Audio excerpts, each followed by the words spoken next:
Welcome back to the Crochet Crowd as well as my friends over at Yarnspirations.com. I've been noticing that Yarnspirations is into a lot of this really twisting, coiling fringe just like you see.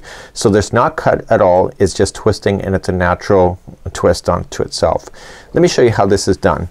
So what we're going to do in this particular example is that we are going to slip stitch in and just pull through and through. And we want to pull a loop. In this case they're saying 16 inches. So I'm just gonna lay it down to the tape measure of around 16 and then I'm gonna just release it and I'm just gonna hold it at the project level.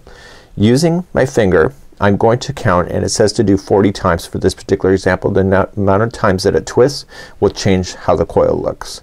So I'm gonna count to 40 silently.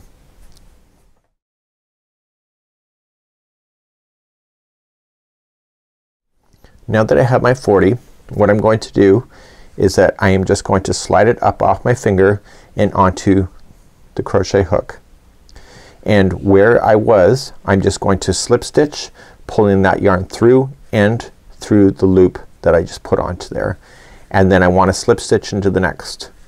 And when I look at this coiling that I just did, it causes it to naturally want to twist among itself and stay twisted just like you see. I'm gonna demonstrate it one more time. So you're just gonna slip stitch into the next one after that and pull up. And I've been noticing I'm getting a little faster at it because I'm getting used to it, and then twist 40 times.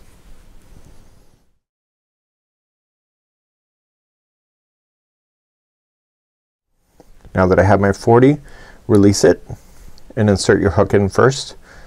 And then slip stitch into the same one, pulling it through and through the one on there, and then just slip stitch to the next. And then just come back, just pull on it a little bit and it will recoil itself permanently just like that. So this is how you do twisting fringe.